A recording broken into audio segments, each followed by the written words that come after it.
Allez, c'est parti. Juste, je me répète, tout à l'heure, j'ai un peu noté. Tristan, c'est quelqu'un d'aussi exceptionnel que Ilyes. Donc, lui, il s'occupera surtout de la méthodologie, mais plus que ça au premier semestre. Donc, profitez bien de ces lumières. C'est quelqu'un qui va finalement vous apporter, même humainement, vous allez beaucoup apprendre. Allez, bon courage. Merci. Alors, salut, moi c'est Tristan. Du coup, je suis en troisième année de médecine.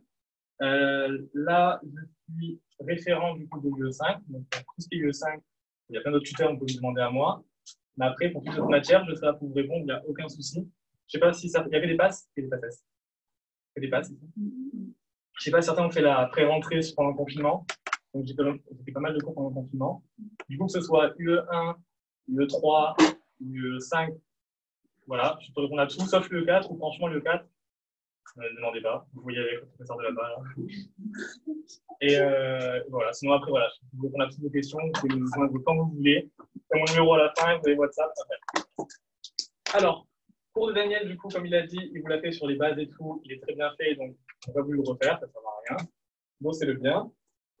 J'ai fait un cours de méthodo. La méthodo, encore une fois, je ne le répéterai jamais assez, c'est subjectif, c'est-à-dire que tous les tuteurs peuvent vous dire la même chose ou autre chose, mais chacun est comme il est.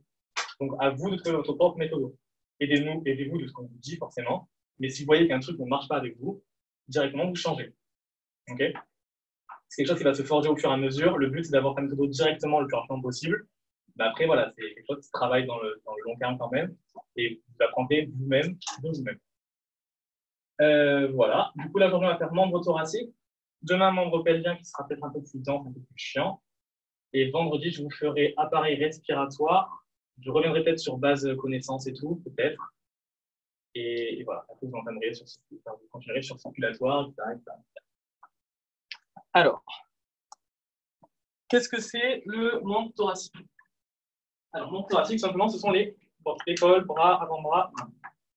Vous avez un squelette, donc il est rattaché, ce membre thoracique, au squelette axial. Qu'est-ce que c'est le squelette axial? Axial, c'est votre axe. Donc, il est rattaché à votre squelette axial, c'est-à-dire tête, cou, tronc, par la ceinture scapulaire. La ceinture scapulaire, qu'est-ce que c'est? C'est deux os. Je dis bien deux os, parce que pour la ceinture pelvienne qu'on verra demain, c'est un seul os. Ceinture scapulaire, vous avez scapula. Scapula, hop, c'est l'omoplate en arrière, et clavicule en avant. C'est-à-dire que comment vous rattachez votre bras à votre tronc, vous le rattachez par cette ceinture scapulaire, donc la clavicule ici en avant, et l'omoplate scapulaire en arrière. Je le dis maintenant avant que j'oublie, dans le poly du E5, vous avez beaucoup de mots entre parenthèses. C'est-à-dire que le scapulaire, on va écrire entre parenthèses omoplate. Ulnar, on va écrire entre parenthèses cubitus. Donc, c'est l'ancienne nomenclature. Je vous conseille, quand vous faites vos cours, d'apprendre les mots officiels, mais de quand même lire les parenthèses avec la nomenclature ancienne. Pourquoi? Parce que ça tombe très rarement, la nomenclature ancienne, mais on ne sait jamais. Donc, lisez-le quand même, mais ne vous attardez pas à connaître par cœur toutes les parenthèses. Voilà. Ensuite, donc ça, c'est une ceinture scapulaire. OK, donc c'est là. Ensuite, vous avez un bras. Attention, par abus d'engagement, nous on dit que le bras, c'est ça. Le bras, en anatomie, c'est uniquement ça. Du coup, dans le bras, vous n'avez qu'un seul os. L'unique os du bras, c'est un item qu'on me pose souvent, c'est l'humérus. Vous avez ensuite l'avant-bras. L'avant-bras, c'est quoi? C'est l'ulna en dedans et le radius en dehors. Alors là, deuxième point important, qu'est-ce que c'est en dedans, en dehors, etc. En anatomie, sur les deux premiers cours, donc squelette thoracique et pelvien, après, il y aura tout ça, vous inquiétez pas, quoique, un petit peu fait, vous avez beaucoup de vocabulaire. C'est-à-dire qu'on va vous dire l'os, il est orienté en avant, en dehors, il est médial, il pointe en bas, enfin bref. Ça, c'est un truc que vous devez très vite essayer de cerner pour ces deux cours de squelette, parce que ça va vraiment vous aider. Donc, qu'est-ce que ça veut dire en dedans ou en dehors? Tout simplement, vous imaginez votre squelette à votre axe qui est comme ça. Quelque chose de médial, c'est quelque chose qui est plus proche de votre axe. Quelque chose de latéral, c'est quelque chose qui est plus là. C'est-à-dire que si je prends mon bras, là, vous allez latéralement, et là, vous allez médialement. Donc, quand vous comparez deux os, donc là, sur l'avant-bras, vous avez l'ulna qui est ici, le radius qui est là. Du coup, l'ulna est médiale. Elle est en dedans. En dedans et médial, c'est synonyme. En dehors et latéral, c'est synonyme. Donc, l'ulna est médiale, en dedans, et le radius est en dehors, latéral. Est-ce que ça va sur ça? C'est super important, on va y revenir plein de fois. Ceinture scapulaire, bras, avant-bras, et ensuite la main. La main, c'est simple. Vous avez le poignet, c'est le carpe. Les os de la paume de la main, ce sont les métacarpes. Métacarpiens, le métacarpe. Et vous avez ensuite les phalanges. OK? Donc là, sur ce schéma, pas trop de difficultés, normalement. J'appuie à chaque fois le petit. Non, c'est bon, je vais le faire, t'inquiète. Petit détail, donc ça, c'est le squelette pelvien qu'on verra demain. À savoir que le squelette du coup thoracique, du membre thoracique, pardon, est plus léger et moins massif. Tout simplement, votre bras, vous voyez qu'il est quand même moins gros et moins compact que votre bassin, plus vos jambes avec le gros fémur, tibia, pied. Donc ça, c'est plus lourd et plus gros que ça. Attention, juste, j'ai fait un lapsus moi-même. Si on vous dit que le squelette thoracique est plus massif, par contre, c'est vrai. On parle bien du membre thoracique, là. Le squelette thoracique, du coup, ça prend tout ça. Si vous parlez du squelette thoracique, effectivement, là, il est plus lourd que vos jambes. Bon, j'ai jamais vu ce piège, mais on ne sait jamais. C'est bien un cours sur le membre thoracique.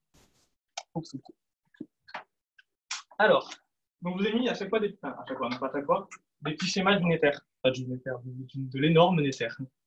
Vous avez eu un PDF normalement dessus. Ça aide, c'est joli à voir et tout. Il y a beaucoup de détails et vite on peut s'y perdre. Donc je vous conseille, si vraiment vous galérez avec la visualisation au niveau des schémas du poly, je vous conseille d'ouvrir le PDF et de regarder. C'est bien détaillé, c'est bien expliqué, c'est beau, c'est génial. Alors, clavicule. Clavicule, du coup, fait partie de la ceinture scapulaire. Elle est positionnée en avant, simplement en avant sur votre corps par rapport à la tête en arrière. Elle est bilatérale. Bilatérale, ça veut dire que vous en avez une à droite et une à gauche. Elle est allongée. Sa forme, vous voyez bien qu'elle n'est pas carrée ou quoi, elle est allongée. Partie antéro-supérieure du squelette thoracique. Pareil, là, c'est important de comprendre. Squelette thoracique, vous êtes sur la partie de la clavicule et sur la partie antéro, donc antérieure, et supérieure en haut. Donc, elle est bien là. Si vous étiez, par exemple, postéro-inférieur, votre clavicule serait postéro-inférieur et serait ici. Vous voyez, il faut bien comprendre les orientations. Donc là, c'est bien antéro-supérieur. Elle est tangente entre le manubrium sternal en dedans et la scapula en dehors. Qu'est-ce que ça veut dire? Alors, petit point anatomique qu'on reverra du coup vendredi. Oui, il me semble. Vous avez le sternum, de la cage thoracique ici, avec l'appendice au bout, ça s'appelle le processus dyphoïde, le corps du sternum, et ce petit bout en haut, là où on ne voit pas les séparations, c'est le manubrium sternal. Du coup, votre clavicule, quand vous allez, donc votre clavicule est là, quand vous allez en dedans, donc vers là, médialement, elle est articulée avec le manubrium sternal. Quand vous allez en dehors, donc latéralement, elle est articulée avec l'acromion de la scapula qu'on verra après. Ça va en dedans, manubrium sternal, en dehors, latéralement, la scapula, plus précisément l'acromion. Elle est sous-cutanée palpable, donc c'est un repère anatomo-clinique. Les repères anatomo-cliniques, ce sont des repères que normalement, chez chacun, on peut toucher. Donc, normalement, vous pouvez tous toucher votre clavicule. Et direction, donc ça c'est super important, les directions, ça tombe énormément, et c'est assez compliqué. En gros, à chaque fois que vous aurez un os, vous devez imaginer qu'il y a une partie qui est fixe, pour le coup c'est celle-là, et une partie qui va pointer. Dans ce cas-là, la clavicule, elle est fixe ici, on va dire. On va parler de où elle pointe par rapport à là. Du coup, elle va pointer en haut, en arrière et en dehors.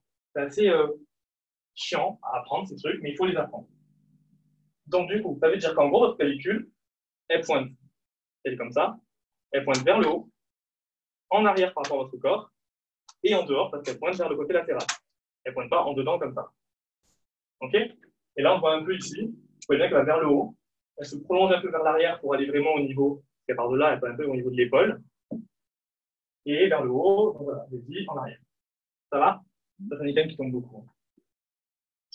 L'absence congénitale, donc chez la naissance, vous n'avez pas de clavicule, ou alors que vous la fracturez la clavicule. La fracture de la clavicule est fréquente parce que c'est un os qui est assez fin.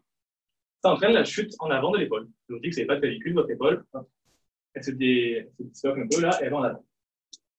Des questions sur ça? Vous avez des questions, vous me posez directement, vous me coupez. Et...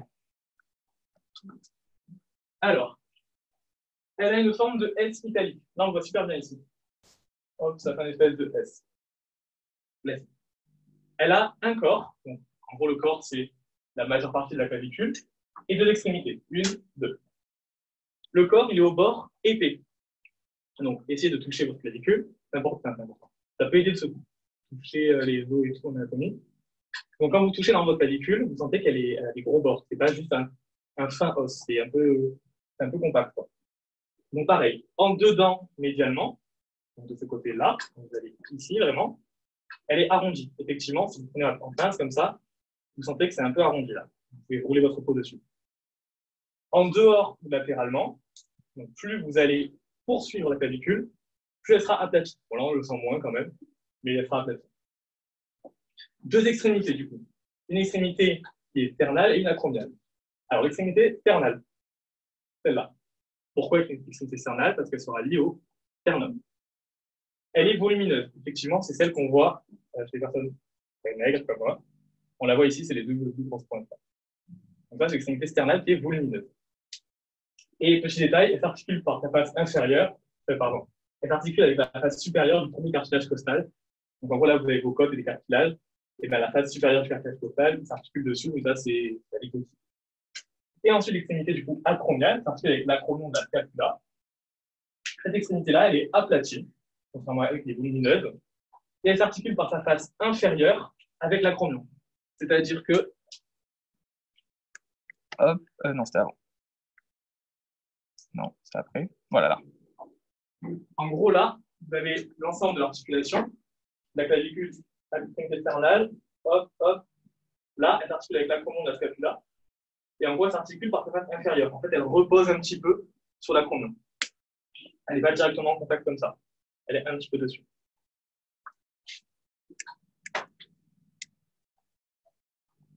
Ensuite, on arrive sur un point important qui fait l'objet de beaucoup de QCM et qui peuvent facilement vous priver. Convexe et concave. Donc, j'essaie d'être clair, mais si ce n'est pas clair, vous me le dites de suite. Alors, elle a deux courbures du coup, parce qu'elle fait un S. Elle a une courbure, donc médiale, latérale, essayez de bien comprendre. Médiale, ça sera plus ici, donc cette courbure-là. Latérale, c'est celle-ci. Elle a une courbure du coup médiale, convexe en avant. C'est-à-dire que convexe, c'est quand ça bombe, concave, c'est quand ça creuse. Là, ça va. Du coup, la courbure médiale, elle est convexe, elle bombe vers l'avant. Et vous pouvez le sentir. Oui. Juste par rapport au schéma, un peu de concave et de contact. Là, le concave, c'est pour le haut, le convexe, c'est pour le bas. Ah oui, alors là, en fait, je me place dans un plan comme si je regardais au-dessus. Okay. Et en fait, parce que si tu regardes ta clavicule, tu pars au-dessus. Et du coup, là, regarde l'avant en face de toi. Et là, c'est derrière toi. En fait. Tu vois, c'est pas un truc de en haut ou en bas, pardon. C'est pas intuitif. Donc, en fait, quand vous regardez votre clavicule, au niveau médial, là, quand vous touchez, vous appuyez bien fort, vous voyez que médialement, elle bombe vers l'avant. Donc, en fait, si vous mettez dans votre sens, la clavicule, elle bombe comme ça vers l'avant. Elle est convexe en avant. Alors que plus vous continuez latéralement, plus votre doigt se creuse vers l'arrière. Du coup, latéralement, votre clavicule, elle se creuse comme ça. La concavité regarde en avant. Ça va? Du coup, en fait, quand vous avez quelque chose de convexe en avant, c'est que ça bombe vers l'avant. Quelque chose de concave en avant, c'est que ça creuse vers l'avant. Est-ce que ça va? C'est super important. Hein. Un autre moyen de savoir ça, je trouve que c'est moins intuitif, mais certains disent, en gros, pour savoir si c'est convexe ou concave en avant, on regarde en avant. Donc là, je prends mon squelette, il est là, comme ça, je regarde par en avant. La clavicule, imaginons qu'elle est comme ça. Ben, du coup, vu que je suis en avant, elle est concave en avant. Si je suis comme ça, je regarde en avant, elle bombe vers moi, donc elle est convexe en avant. OK? Pareil, un autre cas de figure, c'est ce que je fais moi en fait.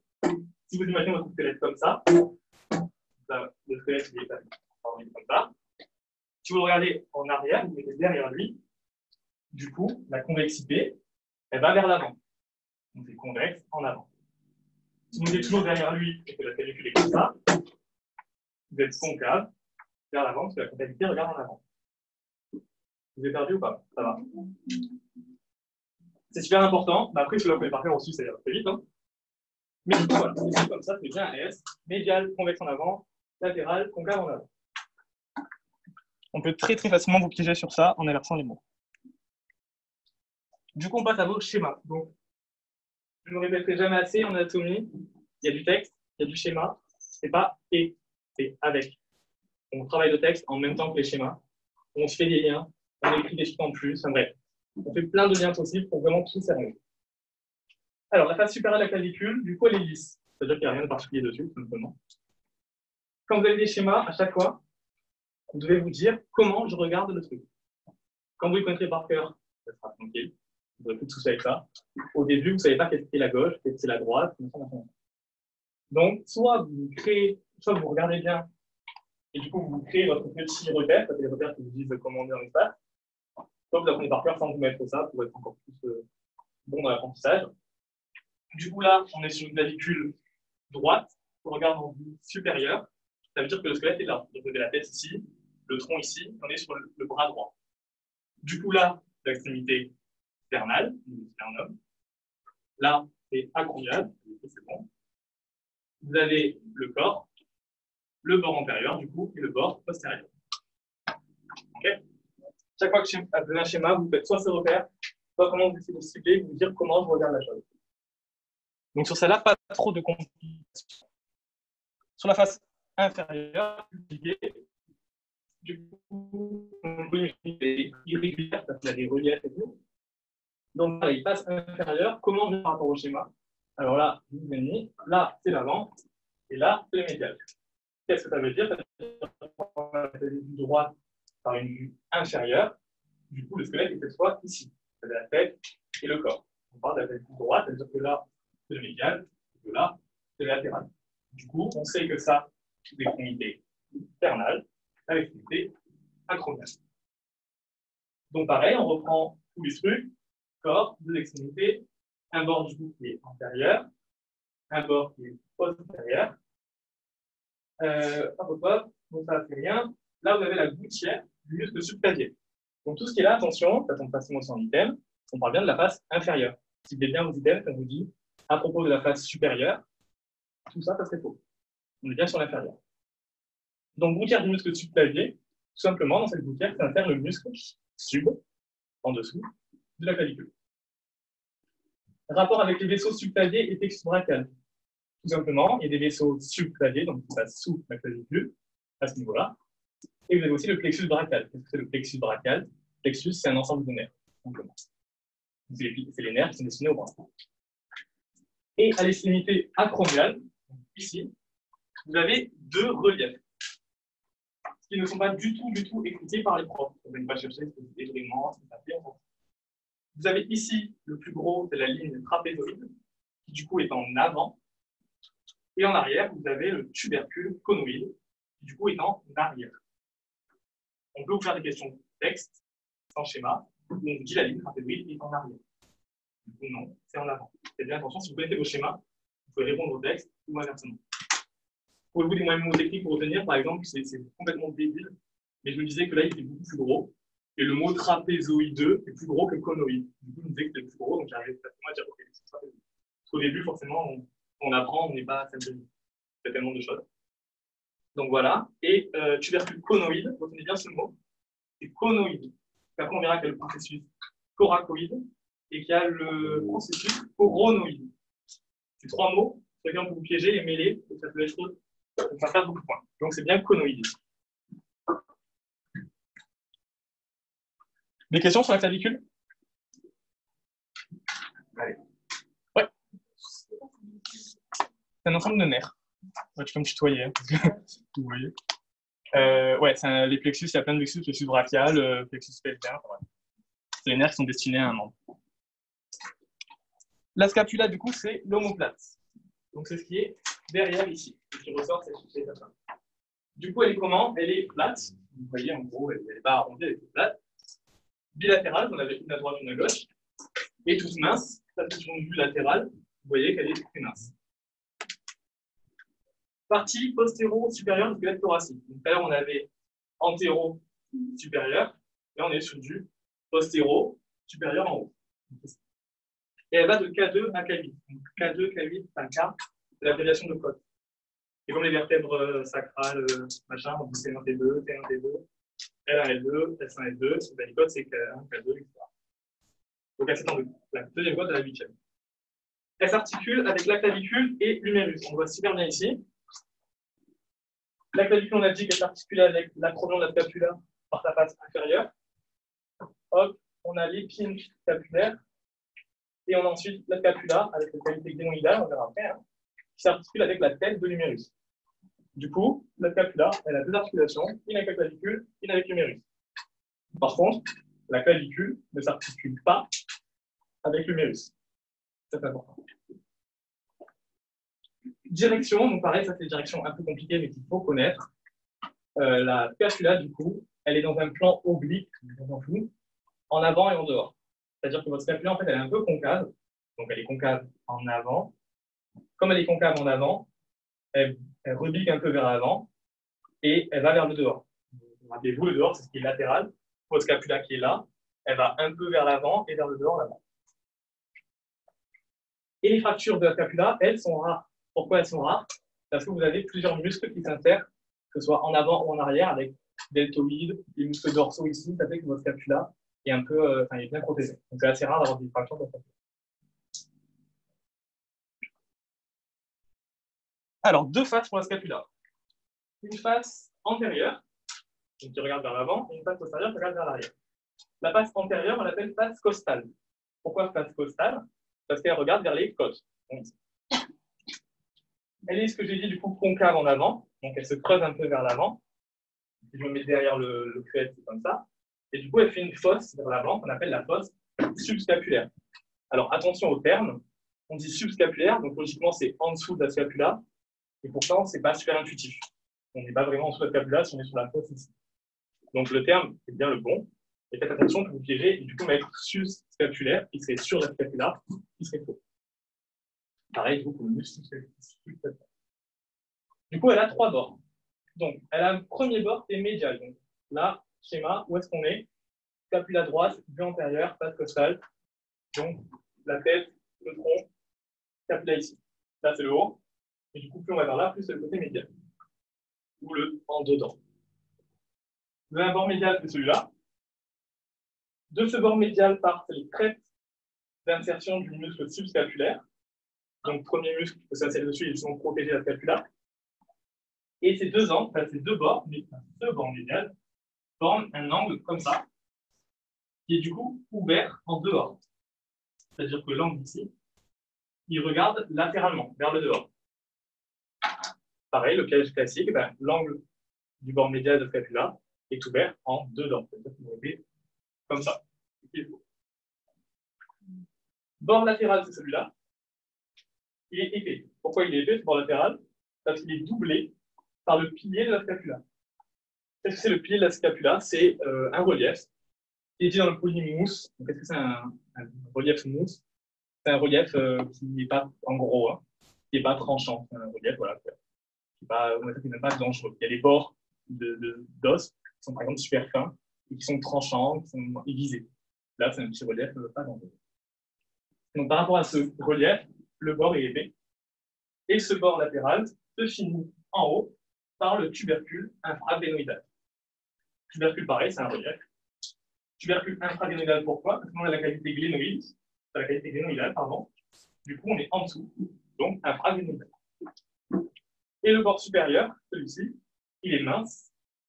Et il se termine, on est médial, il se termine en dehors, ici, par l'incisure scapulaire. Ce petit trou. Tout simplement, l'incisure scapulaire, qu'est-ce qui passe dedans? C'est le nerf suprascapulaire, vu qu'on est au-dessus de la scapula. Trois angles. Un angle inférieur, qui fait la jonction entre le bord médial et le bord latéral. Un angle supérieur, qui fait la jonction entre le bord supérieur et le bord médial. Et un angle latéral, le gros bloc, il est plus compliqué. Qu'est-ce qu'on y retrouve? Alors, on y retrouve la cavité glénoïdale. La cavité glénoïdale, c'est ça. En gros, c'est l'endroit où va s'articuler la tête de l'humérus. Elle est concave. Pourquoi elle est concave? Tout simplement parce que la tête de l'humérus, vous l'avez vu, c'est un gros... Hop, c'est ça. Cet énorme boudin. Du coup, pour qu'il s'insère dedans, il faut forcément que la cavité soit concave. Et elle est concave, ou ça, du coup, encore une fois, l'orientation qui est super importante, qui est facilement piégée. Elle est concave en haut, en dehors et en avant. C'est-à-dire que votre scapula, la concavité, là, avec la cavité glénoïdale, elle est orientée vers le haut, vers le dehors, donc vers là-bas et pas comme ça, et vers l'avant. Pourquoi vers l'avant? Parce que votre humérus, il est bien en avant. Du coup, c'est pour que ça fasse avant. Vous verrez après que l'humérus, du coup, il est un peu complémentaire, vu que lui, il sera orienté vers le haut, en dedans, et en arrière. Vous voyez que ça se complémente pour qu'en fait les deux puissent se rencontrer. Donc, cette qualité gonidale est articulée bien avec la tête humérale. Et petit détail, elle est à grosse extrémité inférieure. Qu'est-ce que ça veut dire? En gros, elle est comme ça. Donc, elle est ovalaire. Et en gros, elle est beaucoup plus grosse au niveau inférieur. La mini-détail. À savoir que dans le cours d'anatomie, en fait, le cours d'anatomie est, de manière générale, assez simplifié. C'est-à-dire qu'on ne parle pas de tous les nerfs, tous les vaisseaux, etc. Donc, le peu de détails qu'il y a, c'est quand même à connaître. Okay, donc, il y a des choses qui sont anecdotiques. Par exemple, là, le fait que ça soit à grosse extrémité inférieure, on s'en fout un peu. Mais retenez-le quand même, ça peut tomber. Ça, c'était la face antérieure ou costale. Maintenant, on va parler de la face postérieure ou la face dorsolatérale. Alors, pourquoi face dorsolatérale? Parce que le derrière de la scapula, il est dans votre dos. Mais vu qu'elle rebique un peu vers l'avant, qu'elle est concave, il y a un peu de côté qui est latéral. Donc, dorsolatéral. Elle est divisée en deux parties par l'épine scapulaire. Cette épine scapulaire, elle est, alors comme c'est écrit dans le poly, à l'union du quart supérieur de la scapula de ses trois quarts inférieurs. Qu'est-ce que ça veut dire en gros cette phrase? C'est qu'elle sépare la scapula de façon à ce qu'on ait, on divise en quatre, un quart de la scapula en haut et trois quarts de la scapula en bas. Tout simplement. Pareil, les inversions en QCM, c'est pas facile. Ça devient faux. Du coup, ça vous fait deux zones. Une zone qui est supra-épineuse, au-dessus de l'épine, et une zone infra-épineuse, en dessous de l'épine. L'épine, elle se prolonge en dehors, c'est-à-dire que là, je vais vous dire, mais du coup, là, c'est sur une scapula droite, pour regarder le squelette de derrière. Médialement, vous avez l'épine qui commence ici. Et plus vous allez latéralement, donc en dehors, elle se prolonge bien par ce relief qui est l'acromion. L'acromion, qu'est-ce que c'est? C'est ce gros relief qui est sous-cutané, donc on peut le toucher, c'est un repère anatomo-clinique, et il est sous-cutané par sa face supérieure.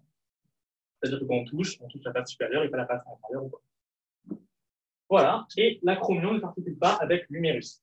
Ça, c'est important. La scapula s'articule avec l'humérus au niveau de la cavité glénoïdale, mais l'acromion, lui, juste, il vient se mettre au-dessus de l'humérus et former une voûte, mais il ne se colle pas et ne s'articule pas avec.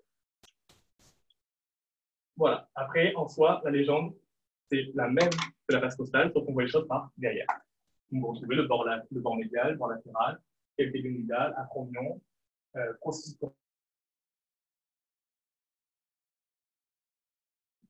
Ouais, j'oublie pas dessus.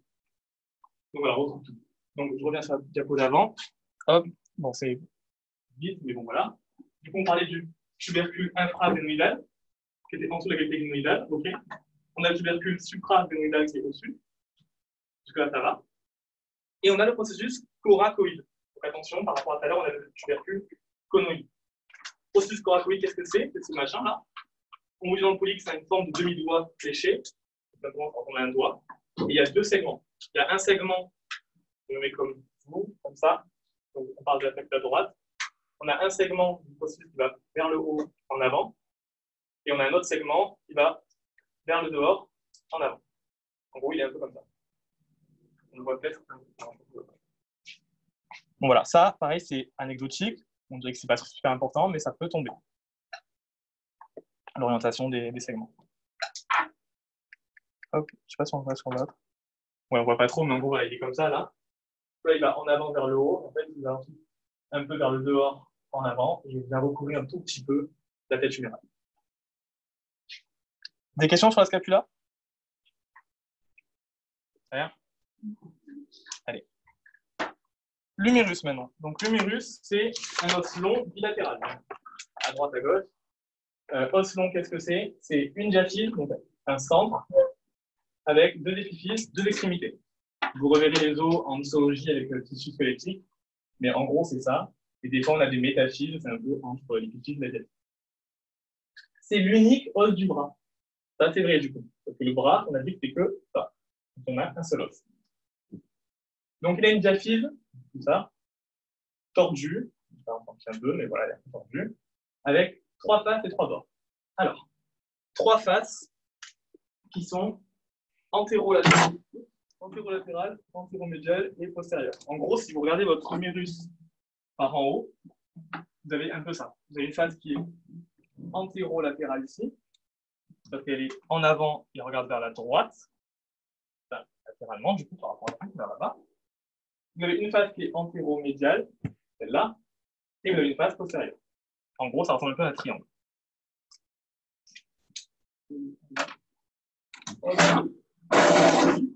Pour la face antérolatérale, donc c'est celle-là. Là, on est sur une vue antérieure de l'humérus droit.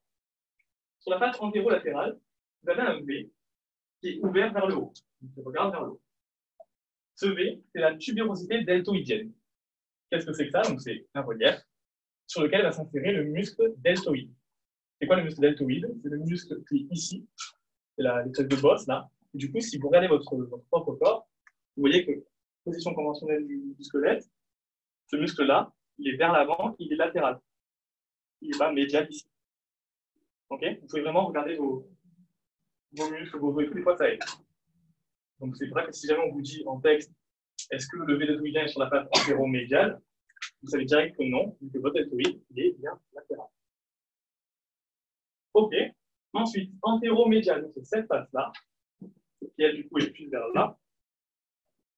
Vous avez dessus le trou nourricier. Ce petit trou, en gros, c'est un trou où passent des vaisseaux, des nerfs, des artères. Ouais. En gros, voilà. Pareil, donc, ça, petit détail un peu bizarre, mais on dit que c'est la partie inférieure du sillon intertuberculaire. Donc, en gros, là, vous avez deux tubercules. Le sillon intertuberculaire, en gros, à la partie inférieure, mais bon, c'est quand même bien bas, je trouve, il y a le trou nourricier. Donc, pour retenir aussi, pareil, si vous n'avez que du texte, pour retenir où est le trou nourricier, s'il est plus latéral ou médial, vous pouvez penser aux prises de sang et tout. En gros, sur un bras, quand vous regardez votre bras, que vous serrez le poing et que vous contractionnez, en gros, vous avez l'apparition des veines. Et les veines et tout, elles sont côté médial. Même pareil pour la veine du pli du coude, souvent on fait les prises de sang ici, elle est médiale. Donc vous pouvez vous dire que si les veines et tout sont médiales, le trou nourricier est antéromédial. Ok? Des petits moyens en fait permettent de savoir. Effectivement, sur le côté latéral, on a beaucoup moins de veines apparentes. Et enfin, sur la face postérieure, dans le tiers moyen, donc imaginez que vous séparez votre truc en 3. Tiers moyen, en gros, c'est au milieu. Vous avez le sillon du nerf radial. Alors, qu'est-ce que c'est le sillon du nerf radial? C'est tout simplement un sillon dans lequel passe le nerf radial. Là, c'est compliqué. C'est trompeur parce que nerf radial, ça ressemble à radius. Donc, ça peut prêter à confusion. Mais effectivement, c'est bien le nerf radial qui passe ici et qui va ensuite continuer vers le radius. Mais voilà, ne vous trompez pas. Et du coup, ce nerf radial, ce sillon, il est oblique en bas et en dehors. C'est-à-dire que là, vous êtes une vue postérieure. Donc là, c'est latéral. Là, c'est médial. Le sillon, il est oblique vers le bas et vers le dehors, vers le côté latéral. Alors, petit point QCM écurie. En gros, quand vous allez arriver à l'examen, normalement, toutes les questions sont par rapport au pôle. C'est-à-dire qu'on va vous dire le sillon est oblique en haut, en dehors. Et vous direz, ben non, c'est faux, c'est en bas, en dehors. Sauf que, en écurie, des fois, certains tuteurs, je trouve que c'est pas très cool de faire ça, ils vont inverser et compter ça juste, c'est-à-dire qu'ils vont vous dire le sillon du nerf radial est oblique en haut et en dedans. C'est-à-dire que si on part de là, le sillon du nerf radial, effectivement, il est oblique vers le haut et vers le dedans. Vous voyez? Donc c'est complémentaire. Si quelque chose est oblique en bas et en dehors, elle est oblique en haut et en dedans. Donc si vous voyez ça en écurie, vous voyez du coup oblique en haut et en dedans, c'est compté vrai. Mais normalement, par rapport à la difficulté des choses, normalement, le jour de l'examen, ça sera ce qui est écrit dans le colis, donc on va vous piéger en disant ouais, c'est en inverse et tout. Voilà. Donc le nerf radial passe ici, et aussi les vaisseaux brachiaux-profonds, donc les vaisseaux profonds. 3 bords. Un bord antérieur, hop, ici. Donc ce bord antérieur, il se divise en deux ici pour délimiter la fosse coronoïdienne. Les conoïdes, thoracoïdes, coronoïdes. Donc ça fait la fosse coronoïdienne, au-dessus de la trophée. Le bord latéral, donc celui-ci, il est croisé, bon, pareil, c'est un détail, mais il est croisé par le nerf radial, c'est-à-dire que, hop, en passant en postérieur, le bord radial, il est là, et ben, du coup, ce bord radial, il est croisé par ce sillon. Simplement. Et le bord médial, donc celui-ci ou celui-ci, il est net dans sa moitié distale. Alors, qu'est-ce que ça veut dire moitié distale? Quand on parle de quelque chose de proximal, c'est ce qui est plus proche de votre axe. C'est-à-dire que, par exemple, mon fémur, le côté proximal, c'est celui qui est là, le côté distal, c'est ici. Vous avez une origine et une terminaison. Donc là, pour l'humérus, le côté proximal, c'est celui-là, le côté distal, c'est celui qui est là. Donc, en gros, le bord médial, il est vraiment visible sur l'os que à sa moitié distale. Donc, ici. Là, en gros, je pense qu'on ne va pas bien le voir quand on sort l'os. Ça va? Ensuite, donc l'épiphyse proximale. L'épiphyse, c'est l'extrémité. L'épiphyse proximale, du coup, celle qui est là.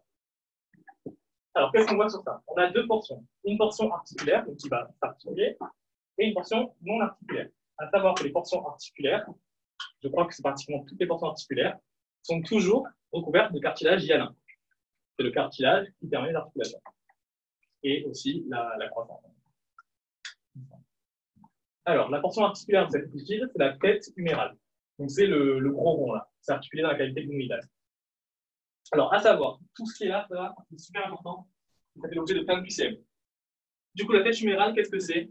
La dimension, c'est 1/3 d'une sphère de rayon 3 cm, on dit 30 mm. Pourquoi j'ai fait la conversion? Ça tombe en écurie. Dans le poli, c'est écrit 30 mm. En écurie, on met 3 cm. Du coup, les élèves sont là et bah, non, c'est écrit dans le poli, donc il faut quand même rester intelligent et ça va faire des petites conversions, c'est ridicule. Faites attention, voilà, c'est facile de piéger. Du coup, c'est bien une sphère de rayon 3 cm, donc pareil, de diamètre 6 cm. Donc, je vous assure, c'est con, mais quand on fait du QCM, il y en a tellement qu'on est là, on enchaîne et tout, et comme chacun d'entre vous, on dirait c'est faux. Et en fait, effectivement, une petite conversion, c'est bon. Donc, faites attention. Et c'est 1/3. Parce que vous verrez que demain, le fémur, du coup, lui, c'est 2/3 d'une sphère de 25 mm. Donc là, tout est important. Du coup, elle regarde cette tête en haut, en arrière et en dedans. Comme je disais tout à l'heure, la cavité glumédale, elle a regardé en haut, enfin en haut, un peu en haut, en dehors et en avant. L'humérus, la tête, elle regarde en haut, en arrière, comme ça, et en dedans. Et comme ça, vous avez communication des deux. Si vous connaissez l'un, vous pouvez un peu déduire l'autre. Un peu plus simple de retenir. Alors là, point un peu compliqué, mais normalement, il faut retenir vraiment que les nombres. En gros, l'humérus, la tête humérale, elle a une inclinaison, du coup, vu qu'elle regarde en arrière, en dedans, elle a une certaine inclinaison. Et elle fait un angle d'inclinaison de 130 degrés avec la diaphyse. C'est-à-dire, quand vous prenez votre diaphyse de l'humérus comme ça, vous prenez votre tête humérale qui regarde un peu en arrière, en haut, en dedans et tout. Et cet angle-là, du coup, comme ça, celui-là, diaphyse, tête humérale, il fait 130 degrés. C'est l'angle d'inclinaison. Un peu plus compliqué, l'angle de déclinaison, lui, fait 20 degrés. Quel c'est l'angle de déclinaison? C'est l'orientation de la tête humérale et de l'épiphyse distale. Donc, vous avez votre humérus. Là, en fait, c'est une vue par-dessus. Vous regardez votre humérus par-dessus comme ça. Vous avez une tête humérale qui tend un peu vers l'arrière, comme ça. Et votre épiphyse distale, en gros, elle est horizontale, elle est comme ça. Quand vous rapprochez les deux, ça vous fait un angle, ici, de 20 degrés, l'angle de déclinaison. Et lui, il est ouvert en arrière et en dedans. Donc là, pareil, c'est la visualisation, il faut un petit peu imaginer, se projeter dans l'espace. Effectivement, cet angle-là, vu que là, c'est de la tête humérale, et que là, on est au niveau médial, du coup, là, c'est bien ouvert en arrière et vers le dedans, vers le côté médial. Inclinaison 130, déclinaison 20. Vous verrez que pour le fémur, c'est inclinaison 130 et déclinaison 15. C'est pareil. Une partie, du coup, donc tout ça, c'est articulé. La partie non articulaire, du coup, il y a trois choses. On a un tubercule majeur, ici, donc qui est latéral, donc qui est en dehors. Sur ce tubercule majeur, dans sa partie crâniale, qu'est-ce que c'est? Le crâne, c'est en haut. Donc, en fait, en haut du tubercule majeur, vous avez insertion de tendons et de muscles. Tout simplement, ça s'appelle, ces muscles, ces tendons qui viennent sur ce tubercule majeur, on appelle ça la coiffe des rotateurs. En gros, c'est l'ensemble des muscles qui nous permettent de faire des abductions de l'épaule et de lever l'épaule et de tourner, etc. Donc ça, c'est sur le tubercule majeur. Tubercule mineur, il est en dedans, il est plus médial, c'est ça. Voilà. Là, il y a le sillon intertuberculaire, c'est bon. Donc voilà, lui, il est en dedans. Et du coup, le sillon intertuberculaire, c'est entre les deux, terminé en bas par le tronc nourricier, là. Sur ce sillon, c'est pas super important, il passe un muscle, c'est le chef long du muscle biceps brachial. Alors, qu'est-ce que c'est le chef long? En gros, c'est la terminaison du muscle. Il y a des muscles qui ont des insertions qui sont longues ou courtes. Lui, il a deux insertions, une longue et une courte. Donc là, dans ce truc-là, il y a le chef long du muscle biceps brachial. Qu'est-ce que c'est le biceps brachial? C'est le biceps. Et vous voyez, en gros, deltoïde c'est latéral, les vaisseaux sont médiales, le biceps, il est un peu au milieu. Du coup, on peut savoir qu'il est dans le sillon intertuberculaire. Et il est tenu dans ce sillon par le ligament huméral convers, donc traverse l'humérus. Ça va? Attention à ça, parce que là, c'est vraiment, on peut le piéger facilement sur tout ça. En mettant chef court, en mettant juste le muscle brachial, ou juste le muscle biceps. Enfin, ouais. Faut vraiment tout.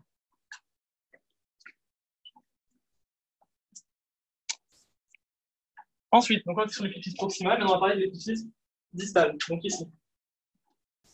Alors là, c'est là le truc le plus important. Pareil, une portion qui va s'articuler, une portion qui ne va pas s'articuler. Vous avez... Vous avez du coup sur l'épiphyse proximale en deux dents. Donc là, sur une vue antérieure, médialement, en dedans, vous avez l'épiphyse distale, c'est ça. Vous avez la trochée.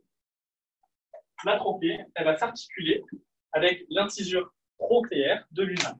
Rappelez-vous, l'ulna est médial, le radius est latéral, du coup l'ulna sera ici, le radius sera ici. Donc ça va articuler avec l'incisure trochléaire de l'ulna. Petit détail sur ça, la trochée, il y a deux joues, une joue latérale et une joue médiale. La joue médiale est plus grosse, plus volumineuse. Qu'est-ce que ça cause, cette joue médiale plus grosse? Hop, hop. Ouais, là. Le fait que la joue médiale de la trochée soit plus grosse va vous causer une inclinaison de votre bras ouvert en dehors. En gros, votre bras n'est pas parfaitement droit, il est ouvert en dehors. On appelle ça un cubitus valgus. C'est physiologique. C'est une maladie d'avoir un cubitus valgus. À l'inverse, quand vous avez un angle qui est ouvert en dedans, comme ça, vous êtes du coup courbé comme ça c'est pour les jambes. Par rapport à morphologie homme-femme, les hommes ont plutôt une morphologie qui est cubitus valgus, donc qui est ouvert en dehors, alors que les femmes, par rapport aux hanches, ont une inclinaison en fait comme ça. Au niveau des jambes, justement. Les hommes, ça fait plus ça. Hop, et les femmes, ça fait plus comme ça. Voilà, ça s'appelle un génuvar. Voilà, voilà. On reverra ça demain. Du coup, c'est le fait que la joue médiale soit plus grosse que vous avez une petite inclinaison du bras qui est différente. Ok, donc en dedans, on avait la trochée. Et au-dessus de la trochée, du coup, on a deux choses. Au-dessus de la trochée, on a deux choses en avant et en arrière. Au-dessus de la trochée, en avant, on a la fosse coronoïdienne. Rappelez-vous, le bord antérieur, c'est divisé en deux pour délimiter la fosse coronoïdienne. Cette fosse coronoïdienne, elle accueillera, comme son nom l'indique, le bec du processus coronoïde de l'ulna. Derrière, donc postérieur, toujours au-dessus de l'ulna, vous avez la fosse olécrânienne qui accueillera le bec de l'olécrâne de l'ulna. Ces deux choses-là, qui sont importantes, elles interviennent lors de la flexion ou de l'extension du bras. Donc, votre trochée est vers là. Votre trochée est vers là. Donc là, vous avez du coup la fosse coronoïdienne en avant. Quand vous allez fléchir votre bras, au niveau de votre ulna, vous allez avoir le bec du processus coronoïde qui va se tanker dans la fosse coronoïdienne. Et quand vous allez étendre, faire une extension du bras, comme ça, vous allez derrière avoir le bec de l'olécrâne de l'ulna qui va se tanker dans la fosse olécrânienne. Donc là, c'est un peu dur à voir sur un bras. Du coup, vous avez le schéma du néter. Parfait. Voilà à quoi ça ressemble. En gros, là, vue antérieure, trochlée, fosse coronoïdienne, ulna. Sur l'ulna, on voit ça, qui reblique, c'est le processus coronoïde. Et ça, vraiment, le petit truc en plus, c'est le bec du processus coronoïde. Vous voyez que si vous fléchissez votre bras, faites une flexion, donc, comme ici, ah non, sous comme ici, là on voit mieux, ce bec du processus coronoïde, à terme, il va se mettre dans la fosse coronoïdienne. Ça, c'est la flexion. À l'inverse, là, vous avez le postérieur avec la fosse olécrânienne. Quand vous êtes en extension, du coup, l'olécrâne, c'est tout ça, et ça, c'est le bec de l'olécrâne. vous êtes en extension, il va se tanker dans la porte crânienne. Donc pareil, l'inversion sur ça, entre flexion, extension, coronoïde, olecrâne, ça tombe très souvent. Ok. Du coup, on avait en dedans la trochlée. Latéralement, on a le capitulum. Capitulum, à ne pas confondre avec capitatum, qui serait un os du carpe de la main. Donc, retenez bien, c'est capitulum. Donc, celui-là, il va s'articuler avec la fovea radiale. Donc, qu'est-ce que c'est la fovea radiale? C'est, en gros, ce qui fait face au niveau du radius. Le radius, il est comme ça, il est tête. Et bien, le truc qui fait face ici, ça se met sur le capitulum. Voilà. Et au-dessus de ce capitulum, donc juste là, au-dessus, vous avez un autre truc qu'on appelle la fosse radiale, qui, elle, va accueillir la circonférence articulaire du radius. Donc le radius, c'est un peu l'os que j'aime le moins, moi. Parce qu'au niveau de sa tête, il a plusieurs articulations, on va voir ça après. Mais du coup, vous avez bien un radius qui va se tanker ici, par la fovea radiale. Et quand vous allez faire une flexion, vous avez une partie de la tête du radius qui va se mettre sur cette fosse radiale.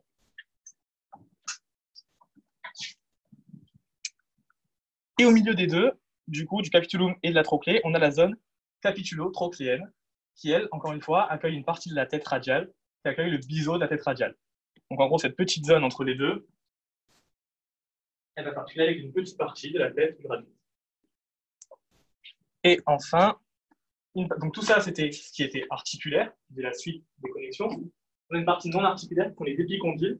Donc, les épicondyles, c'est vraiment les petites extrémités des extrémités. On a un épicondyle qui est médial, ici, un épicondyle qui est latéral. Du coup, l'épicondyle latéral, il est moins saillant. Donc ça va, on le sent moins. L'épicondyle médial, normalement, vous pouvez le sentir, il est là. Petite pointe en plus. Du coup, cet épicondyle médial, il y a même un creux. Vous pouvez sentir, dans ce creux, passe le sillon du nerf ulnaire. Donc ça, c'est postérieur. Hop. Donc, il est là. Plus postérieur, épicondyle latéral, moins saillant, épicondyle médial, plus saillant. Sillon du nerf ulnaire, c'est le nerf, quand vous tapez sur une chaîne, ça vous donne une décharge électrique. Voilà, c'est ce nerf-là. Donc vous pouvez facilement le repérer, il est bien ici. Et enfin, qu'est-ce que j'ai mis? Ah voilà, les fractures chez l'enfant, souvent elles sont supracondyliennes, c'est-à-dire qu'elles sont au-dessus du condyle. L'épiphyse distale chez le l'humérus, on appelle condyle. Quand un enfant se fracture l'humérus, souvent c'est au-dessus du condyle. Et vu qu'il y a plein de nerfs et tout, après il aura des problèmes pour le. Des questions sur l'humérus?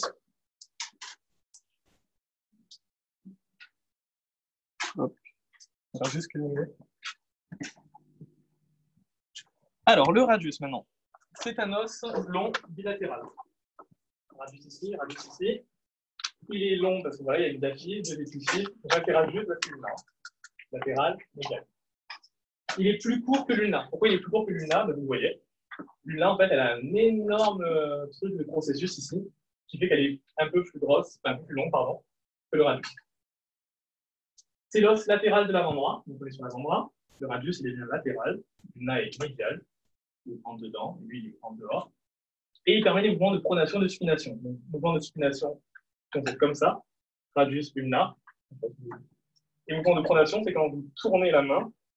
Du coup, le radius passe au-dessus de l'ulna. Pas entièrement, mais une grande partie. Vous voyez ici, à partir de là, ça passe au-dessus. Ça, c'est la pronation. Alors, le radius, qu'est-ce qu'il a? Il a une diaphyse concave en avant et en dedans. Donc ça, c'est un peu compliqué à voir. Mais en gros, la diaphyse ici du radius, vous voyez que là, il y a un bord antérieur. Et puis, il y a une concavité qui se fait vers ici. Donc, c'est en avant et en dedans. Pourquoi une concavité en avant et en dedans? Justement, pour venir recouvrir l'ulna en pronation. Si vous n'avez pas cette concavité, si c'est convexe, ben, quand vous allez faire ça, le radius il va buter sur l'ulna et vous ne pouvez pas faire la pronation. C'est ça qu'elle est un peu concave. On verra d'ailleurs que l'ulna est aussi un peu concave, justement, pour qu'il y ait vraiment cette complémentarité. Alors, donc là, 3 faces, rien d'important à dire. Juste que la face antérieure, donc celle-là, elle s'élargit en bas. Vous voyez tout bien sur le schéma.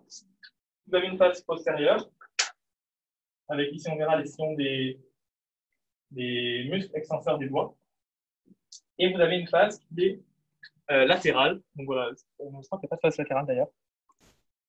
Ouais, on n'en parle pas de la face latérale, mais il y a une face latérale. Et la face médiale, c'est celle-là. Du coup, si vous réfléchissez, la face médiale, celle qui fait face à l'ulna. Donc en gros, dans cette face médiale, en gros, normalement, il devrait y avoir l'ulna ici, on l'a enlevé, et on regarde vraiment le côté médial, avec le bord interosseux, donc le bord entre les deux. Alors, on a aussi 3 bords. Donc sur le radius, on a un bord postérieur, donc rien à dire pour le bord postérieur. Ici, là, comme ça, on a un bord antérieur, celui qui est un peu plus important. Le bord antérieur, il est là, en gros. Il est oblique en bas et en dehors, c'est latéral. Donc oblique en bas et en dehors, et ensuite devient vertical. OK ? Et ce bord antérieur, c'est celui qui souligne la courbure pronatrice. Donc la courbure pronatrice, c'est celle qui recouvre l'ulna. Du coup, tout ça, c'est bien ça qui va recouvrir ensuite en pronation. C'est ça qu'on dit que c'est qui souligne la courbure pronatrice. Comme notre, est-ce qu'on peut dire que c'est aussi en haut et en dedans?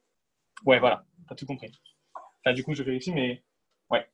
Du coup, si on vous dit que la courbure, que le bord antérieur, il est vertical de bas en haut, et ensuite, bon, là c'est vraiment trop poussé, hein, mais il faudrait écrire ça et ça. Mais si on vous dit qu'ensuite il est oblique en haut et en dedans, théoriquement, en écurie, c'est vrai. Mais retenez que c'est oblique en bas, en dedans. En bas, en dehors, pardon. Donc, bord antérieur, il fait ça. Et le bord postérieur, du coup, pardon, le bord postérieur, le bord médial, c'est lui. C'est lui qui fait face à l'ulna. Du coup, lui, il est, contrairement à ce que je disais, mousse, lui, il est tranchant. C'est un bord vraiment fin qui est tranchant. Et il fait face à l'ulna. Et à la fin, il se divise en deux pour former une petite face médiale. Voilà, ça, c'est vraiment pas une face médiale, c'est une face postérieure, une face antérieure. On a la face médiale ici.